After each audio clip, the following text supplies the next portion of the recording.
Hare Krishna. Please accept my humble obeisances. All glories to Srila Prabhupada. So we will continue our discussion on the nectar of devotion with uh, chapter 9, further considerations of devotional principles. So these chapters are short and straightforward.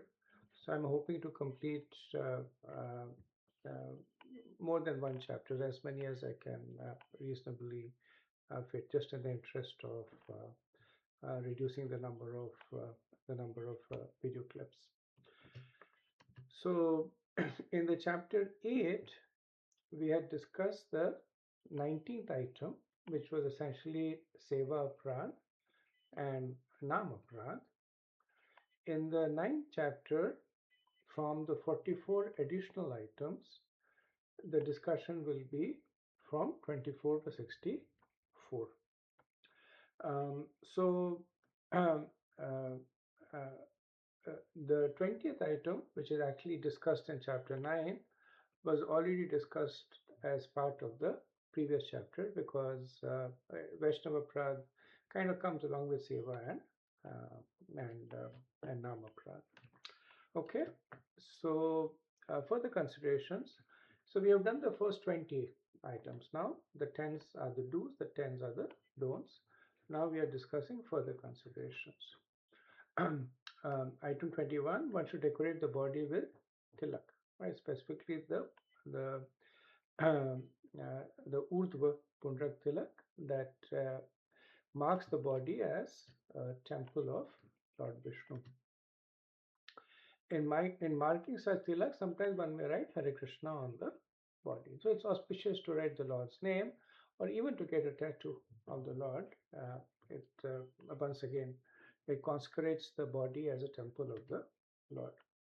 One should accept flowers and garlands that have been offered to the deity and the spiritual master and put them on one's body because they are considered to be Mahaprasad. Right? Sometimes people out of false humility, they will say, "Oh no, I cannot take this garland. I'm not qualified for it." The reality is that these garlands are like prasad, and they have been offered to the Lord, to the spiritual master. So accepting them as the remnants is our way of acknowledging their exalted position. One should learn to dance before the deity. One should learn to bow down immediately upon seeing the deity or the spiritual master. Right? So when the curtains of the altar open, then one should give obeisances to the deity. Or if the spiritual master comes in your presence or vice versa, you should give obeisances. As soon as one visits the temple of Lord Krishna, one must stand up. Right? And the exception to this, of course, is that when there is kirtan being done, when there are classes being done, then one must sit uh, without without putting the back in front of the deity. When the deity is being borne for a stroll in the street, a devotee should immediately follow the procession. Right. So earlier time they used to have this Utsav deities, and at the time of festivals, the Utsav deities would travel out in the street, or like there is Lord Jagannath on the street, so one must follow the procession. Devotee must visit a Vishnu temple at least once or twice every day, morning or evening. If not the temple, then at least the temple in their house. One must circumambulate the temple building at least 3 times. Right? So typically the temples earlier on they had a parikrama path that allowed one to circumambulate. One must worship the deity in the temple according to the regulative principles. One must render personal service to the deities, like cleaning the altar, polishing the deities, dressing them, etc. 32 and 34 refers to the various forms of glorifications. So one can individually glorify them, one can congregationally just glorify them, or one can glorify them by chanting the holy name. One must sing, another form of glorification. 33 is Sankirtan and 34th is chanting. So as I mentioned, these three together is various forms of vocal glorification. Then one must offer personal prayers and one must offer notable prayers. Personal prayers are prayers that are composed by the person, spontaneous prayers. Notable prayers are prayers from the Bhagavatam or the other scriptures, like prayers by Dhruv Maharaj, prayers by Lord Brahma, prayers by Lakshmi Devi, prayers by Prahlad Maharaj, Gajendra Moksha. So they're pleasing to the Lord. One must taste Mahaprasad, right? One must drink Charnamrita. One must smell the incense and flowers offered to the deities. One must touch the lotus feet of the deities. Now, in the temple, we can't touch them, so we can mentally touch them. But at the altar at home, we can physically touch. One must see the deity with great devotion. Right? We should not see the deity in a critical manner, that the dress is not good or the crown is crooked. All those are secondary criteria. Primary emotion should be that of devotion. One must offer arti at different times. Okay. So this ends the ninth chapter. We will now begin the 10th chapter. So the 10th chapter uh, is going to be talking about techniques of hearing and remembering. Specifically, four items will be discussed in this chapter. So one must hear the Lord about the Lord and his pastimes from Srimad Bhagavatam, Bhagavad Gita, and similar books. Like Shravanam is one of the primary anchors of bhakti. In terms of hearing, there are three ways that are given. Nam Shravan, which is hearing the name, Charita Shravan, which is hearing about the pastimes, and Gunadi Shravan, which is hearing about the qualities, etc. So sometimes we will sit and we will in the kirtan we'll hear the names of the Lord. Sometimes we will hear about the lila, the pastimes of the Lord. Sometimes we will hear about the qualities of the Lord. Remembrance.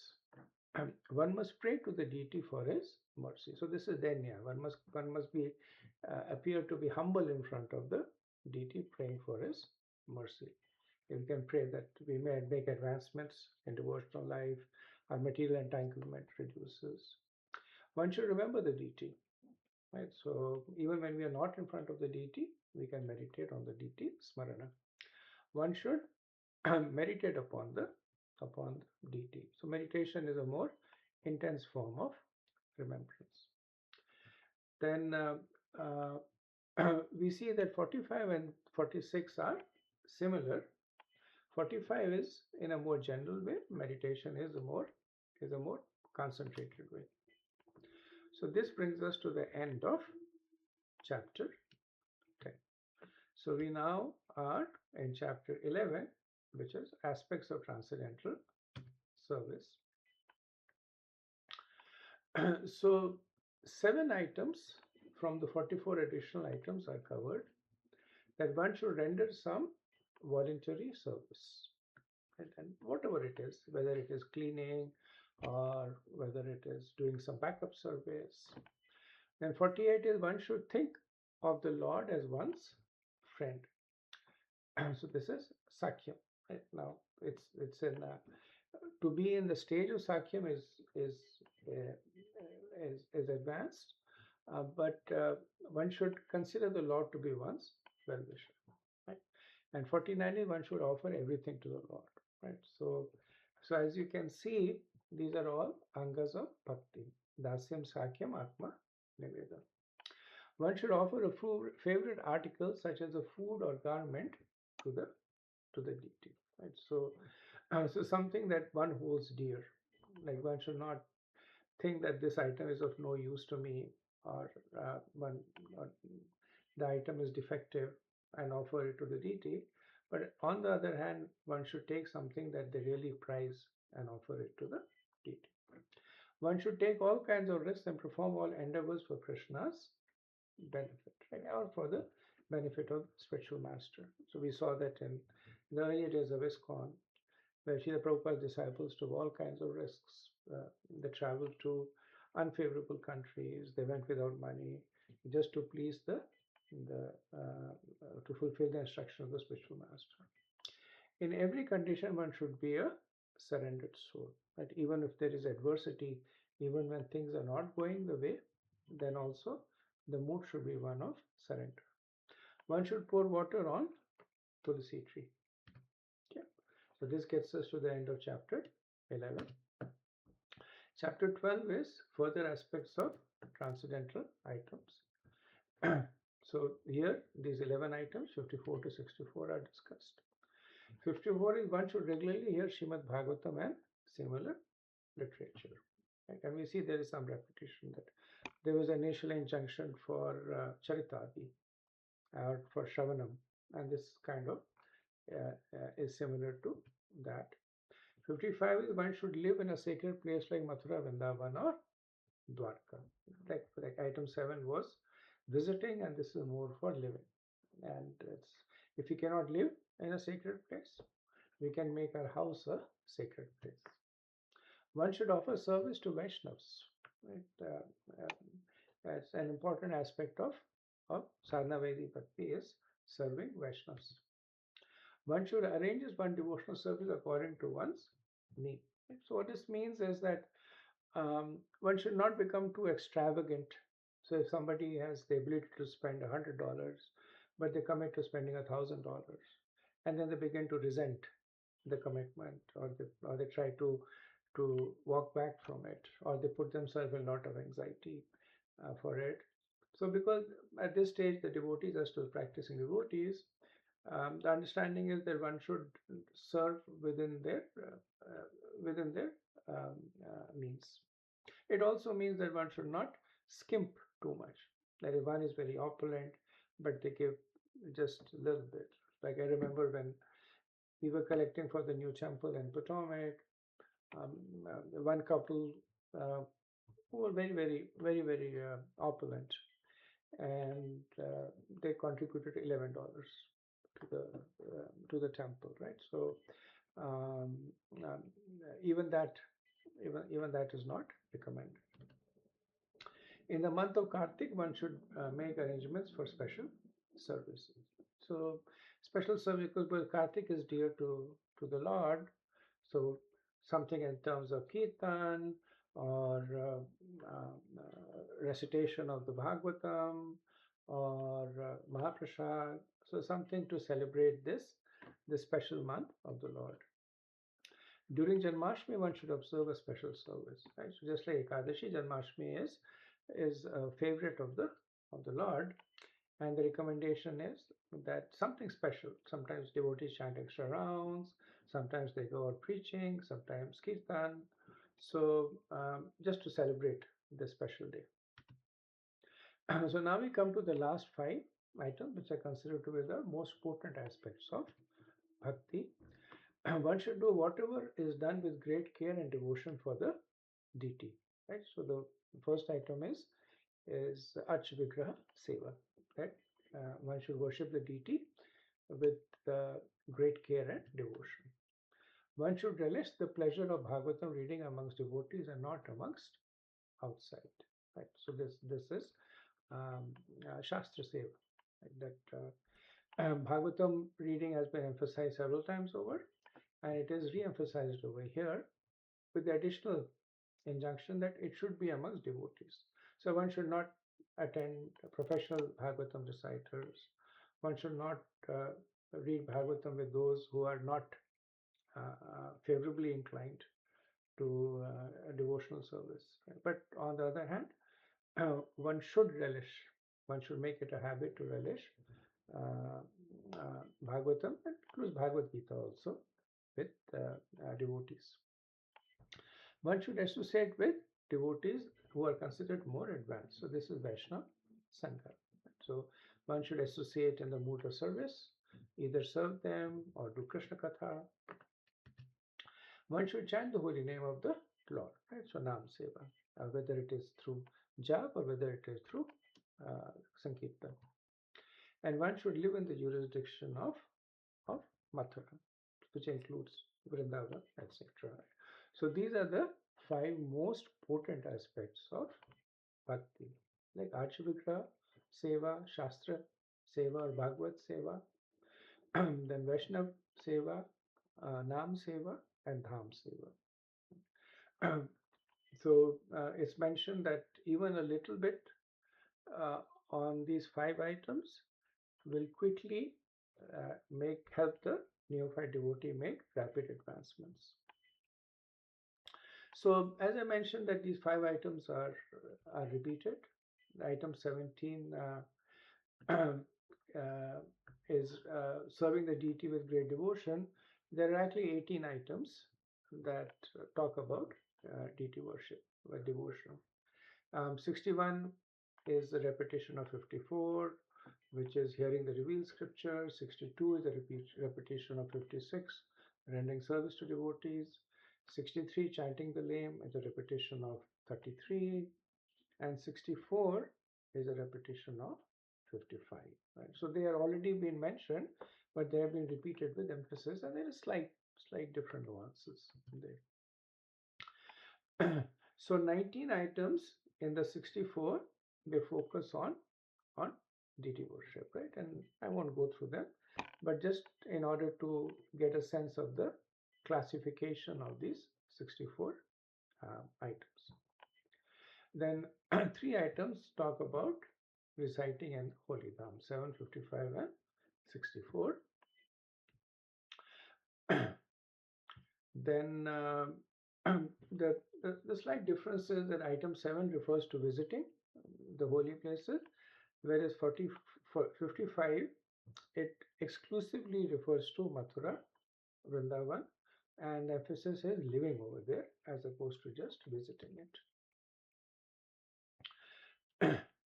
Then singing and chanting, there are 4 items that are there.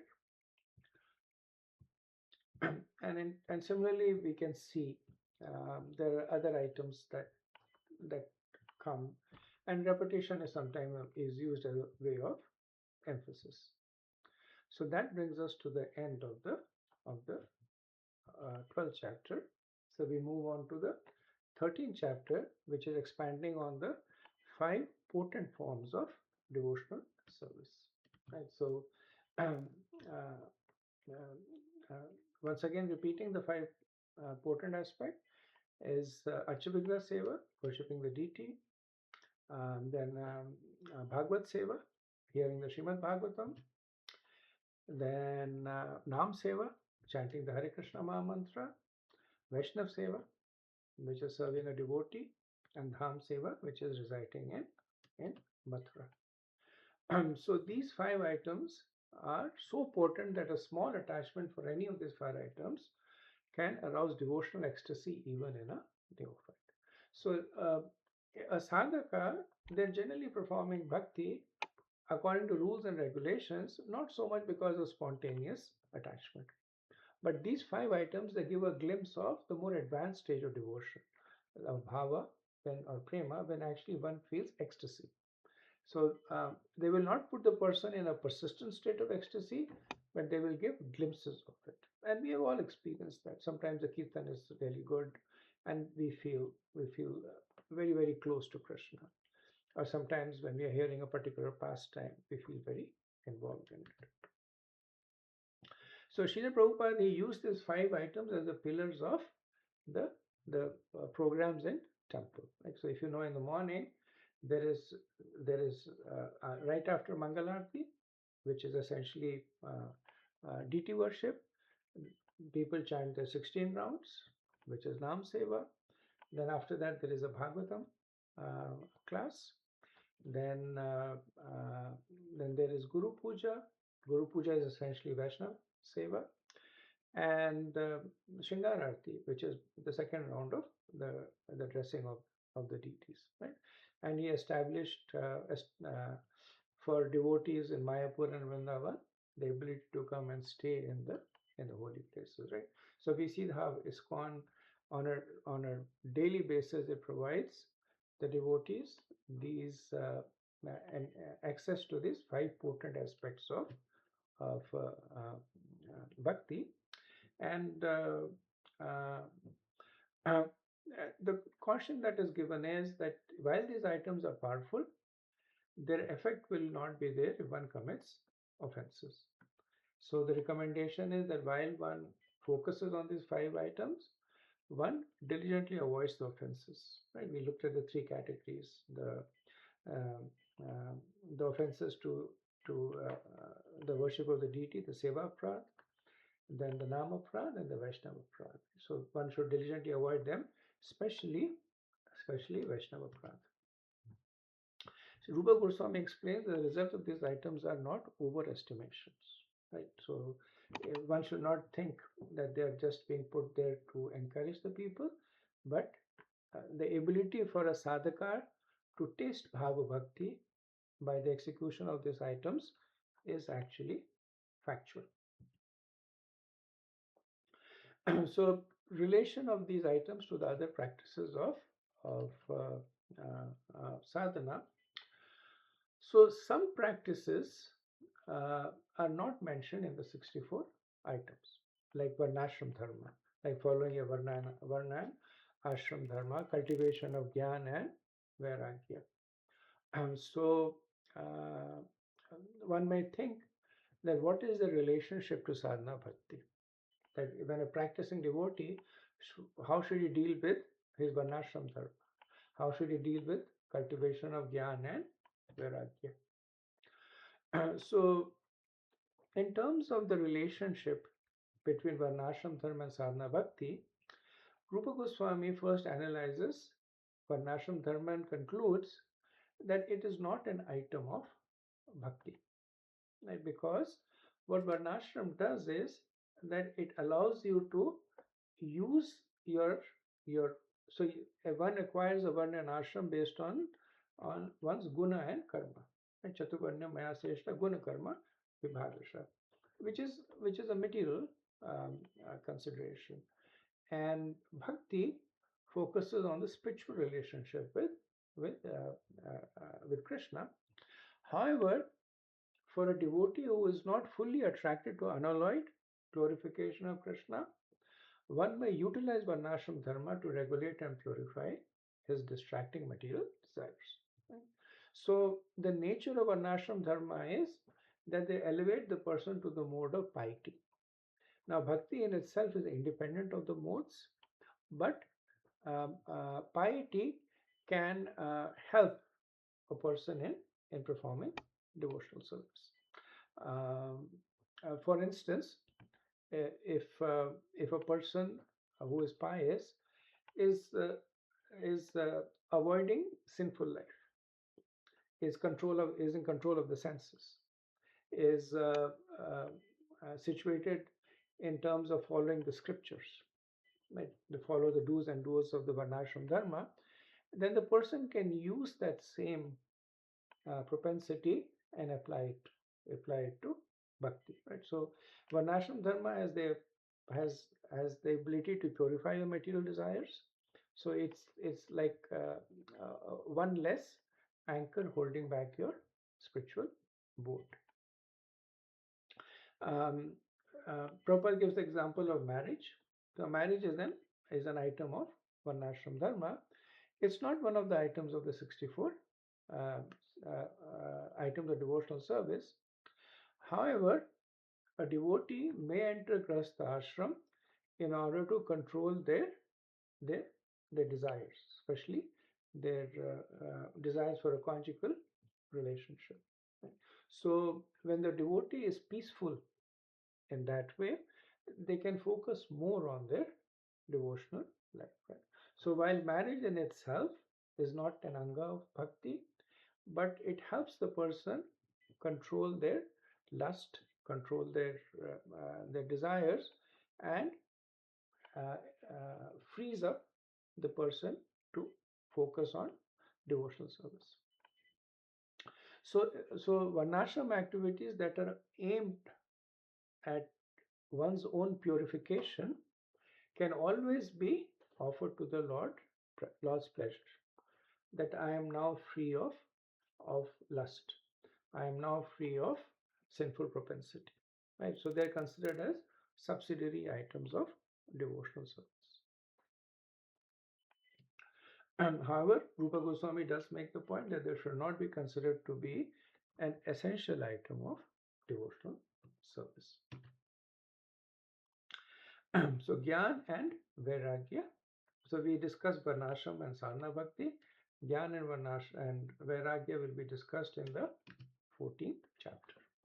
So, with this, we end our discussion on the 13th chapter, and we will commence further discussion on the 14th chapter next time. Thank you very much. Hare Krishna. Srila Prabhupada Ki Jai.